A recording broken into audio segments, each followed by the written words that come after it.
இந்திய news YouTube channel நண்பர்களுக்கு வணக்கம். நண்பர்களே, ஒரு காலத்தில் நாடுகள் இந்த அளவிற்கு போரில் ஈடுபட்டதில்லை. தற்போது ஒரு பட்டனை தட்டினால் போதும் போர் ஆரம்பித்துவிடும் என்ற ஒரு சூழ்நிலை தற்போது ஏற்பட்டுள்ளது. நண்பர்களே, முற்காலங்களிலெல்லாம் இந்த மாதிரியான அளவிற்கான தொழில்நுட்பங்கள் கிடையாது. வீரர்கள் கையில் கத்திகளுடன் சென்று எதிர் நாட்டிற்கு உள்ளே நுழைந்து நேருக்கு நேராக இரு நாட்டு வீரர்களும் போர் செய்து அவற்றில் எந்த நாட்டு வீரர்கள் எதிர் நாட்டு வீரர்களை அதிகமாக தாக்கி அழிக்கின்றனரோ அந்த நாடு வெற்றி பெற்றதாகவும் எதிர் நாட்டின் எல்கையை பிடித்ததாகவும் அந்த எல்கையிலெல்லாம் வெற்றி பெற்ற நாட்டிற்கு சொந்தம் என்று கூறி அப்பொழுது அந்த மாதிரியான போர் நிகழ்வுகள் நடந்து கொண்டிருந்தன. இந்திய நியூஸ் வீடியோ சேனல் நண்பர்களே, இந்த வீடியோவை பார்க்கக்கூடிய நண்பர்கள் இந்திய நியூஸ் வீடியோ சேனலுக்கு சப்ஸ்கிரைப் செய்யாமல் இருந்தால் தயவுசெய்து சப்ஸ்கிரைப் செய்து கொள்ளும்படி அன்புடன் கேட்டுக்கொள்கிறேன்.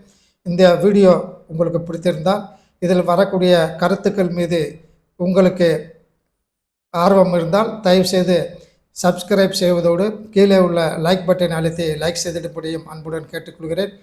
இந்த வீடியோவை கிளிக் செய்து விட்டீர்கள். இதில் என்ன பொருள் உள்ளது என்பதனை நீங்கள் தெரிந்து கொள்ள வேண்டும் அல்லவா? அந்த விவரம் உங்களுக்கு பின்னாளில் பெரும் உதவியாக இருக்கக்கூடும். ஆகவே வீடியோவை ஸ்கிப் செய்யாமல் கடைசி வரை பார்க்கும்படியும் அன்புடன் கேட்டுக்கொள்கிறேன். வாருங்கள் நண்பர்களே, வீடியோவுக்குள் சொல்லலாம். ஆனால் தற்காலத்தில் அதிக அளவில் பதற்றங்கள் ஏற்பட்டுள்ளது.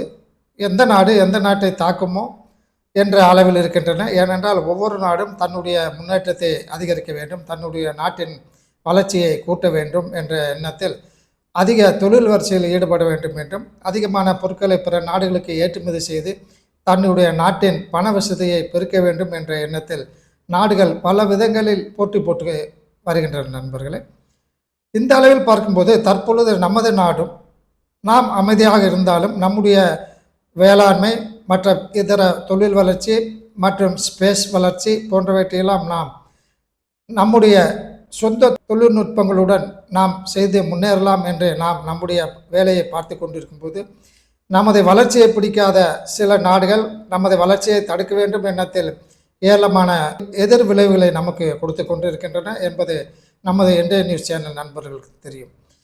ஆகவே இவற்றையெல்லாம் சமாளிப்பதற்காக நமது முப்படைகளும் ஏராளமான அளவில் ஆயுதங்களை வாங்கி குவித்துள்ளது. தற்போது கடந்த 10 ஆண்டுகளாக ஏராளமான எண்ணிக்கையில் ஆராய்ச்சிகள் செய்யப்பட்டு ஏராளமான ஆயுதங்கள் நாம் அவற்றையெல்லாம் தயார் செய்து தற்போது நமது இராணுவத்தில் பயன்படுத்தி வருகிறோம்.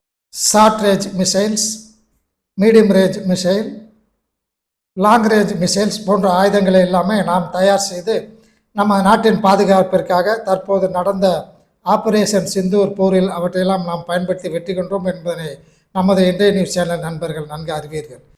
இவற்றில் மிக முக்கியமானது கடைசி வரை 2 நாட்டு இராணுவ வீரர்களும் தங்களுடைய பீரங்கி துப்பாக்கிகளை வைத்துக்கொண்டு ஹவுச்சர்ஸ் மற்றும் இதர ஆயுதங்களை வைத்துக்கொண்டு எதிர் நாட்டுகளின் மீது அனுப்பி மாறி மாறி தாக்கி கொண்டிருந்ததை நீங்கள் பார்த்திருப்பீர்கள். ஆகவே விமானப்படை ஒரு பக்கம் தாக்கி எதிர் நாட்டினை அழித்து கொண்டிருந்தாலும் கப்பல் படை ஒரு பக்கம் தாக்கி எதிர் நாட்டினை அழித்து கொண்டிருந்தாலும் எதிர் நாட்டில் உள்ள அந்த வீரர்களை நாம் தாக்கி அழிக்க வேண்டும். அவர்கள் ஏராளமான பீரங்கிகள், கவுச்சர் துப்பாக்கிகள் போன்றவற்றையெல்லாம் வைத்துக்கொண்டு மற்ற எதிர் நாட்டின் மீது தாக்கி கொண்டு இருப்பார்கள். ஆகவே அவர்களை எல்லாம் அழித்து காட்டினால்தான் நாம் இதுவரை விமானங்களை பயன்படுத்தி கப்பல்களை பயன்படுத்தி அளித்த அந்த எதிர் நாட்டின் மீது நமது இராணுவம் உள்ளே நுழையக்கூடும். நண்பர்களே, ஆகவே இந்த வகை ஆயுதங்களை நாம் அதிக அளவில் பயன்படுத்துவதற்காக நம்மிடம் T-72 பீரங்கிகள், டேங்க்ஸ் என்று கூறுவோம், T-90 பீரங்கிகள், ஜொரவார் என்று சொல்லக்கூடிய புதிய வகை பீரங்கிகள் போன்றவற்றையெல்லாம் நாம்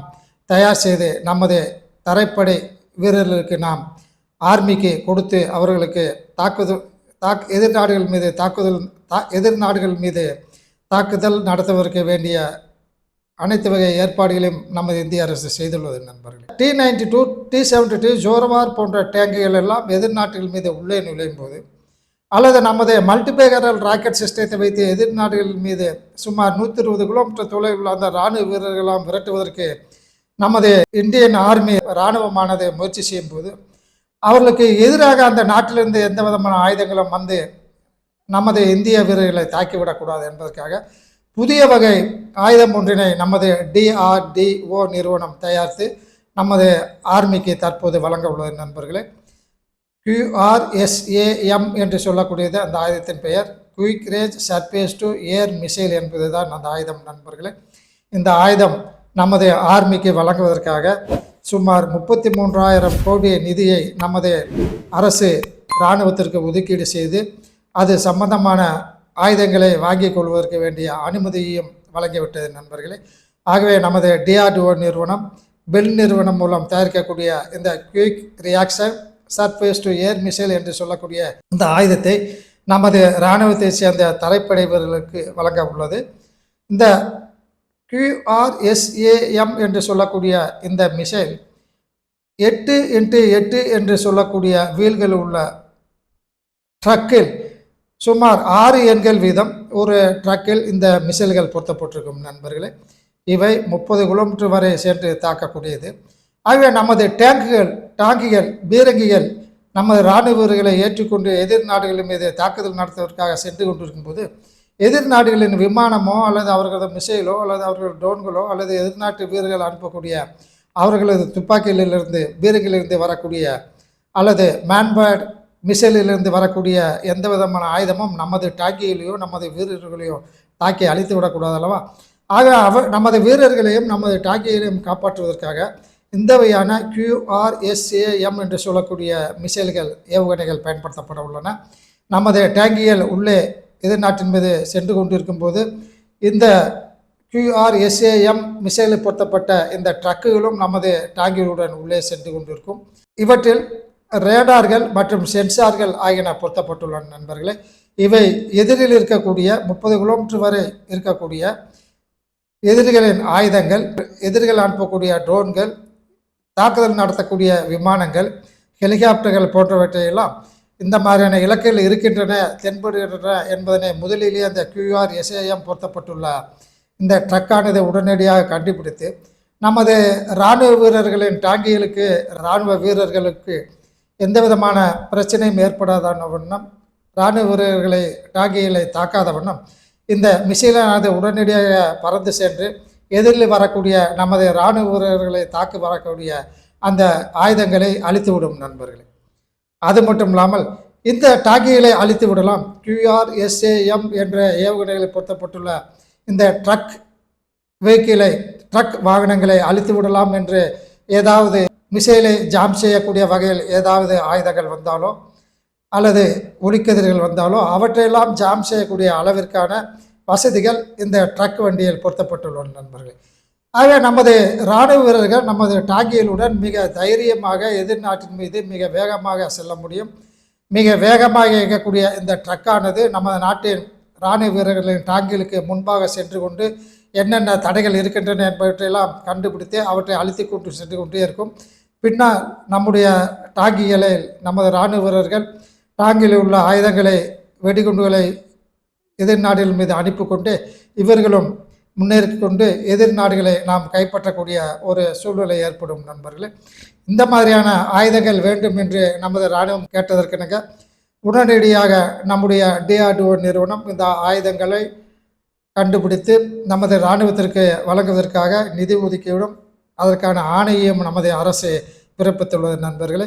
ஆகவே தற்போது நமது முப்படைகளையும் முன்னேற்றும் வகையில் ஏற்கனவே பல விதத்தில் முன்னேறியுள்ளது, இனியும் திறம்பட ஆக்கும் வகையில். ஏனென்றால் பின்னாளில் சீனாவுடன் போர் நடக்கக்கூடிய சூழல் உள்ளது என்பதனை நமது இன்றைய நியூஸ் சேனல் நண்பர்கள் நன்கு அறிவீர்கள். சீனாவை எளிதில் தோற்கடித்து விடலாம் என்பது எனக்கு முழு நம்பிக்கை இருக்கின்றது நண்பர்களே. ஆனால் அமெரிக்காவை நம்ப முடியாது. சீனா தன்னுடைய எதிரி என்று கூறிக்கொண்டிருக்கும் அமெரிக்கா சீனாவை எதிர்த்து போரிடக்கூடிய அளவிற்கான தன்னுடைய ஆயுதங்களை அது இனியும் திறம்பட மேம்படுத்தவில்லை நண்பர்களே. தற்போது சீனாவிற்கும் அமெரிக்காவிற்கும் போர் என்று ஒன்று வந்தால் அமெரிக்கா நிச்சயம் அந்த போரில் ஈடுபடாது, பேச்சுவார்த்தை நடத்தி பல்லை காட்டி சிரித்து சீனாவை அமைதியாக இருக்க வேண்டிய சூழ்நிலையை ஏற்படுத்தும் ஒழிய சீனாவுடன் அது போர் செய்வதற்கான சூழ்நிலை தற்போது ஒரு 5 வருடங்களுக்கு இல்லை நண்பர்களே. ஆகவே சீனாவிற்கு சப்போர்ட் செய்து கொண்டு நம்மீது ஏதாவது பிரச்சனைகளில் அமெரிக்கா ஈடுபடக்கூடும். ஆகவே அமெரிக்காவையும் நாம் தாக்க வேண்டிய சூழ்நிலை ஏற்படக்கூடிய வாய்ப்புகள் அதிகமாக உள்ளன நண்பர்களே. அதனால்தான் நமது முப்படைகளும் தனக்கு தேவையான ஆயுதங்களை சீனா அமெரிக்கா ஆகிய 2 நாடுகளை தாக்குதலை எதிர்பார்த்து நமது முப்படைகளின் திறமை தற்போது மேம்படுத்தப்பட்டு வருவதாக தெரிகிறது நண்பர்களே. நண்பர்களே, இத்துடன் இன்றைய நியூஸ் இந்த வீடியோ செய்தியை முடித்துக் கொள்ளலாம். நன்றி, வணக்கம்.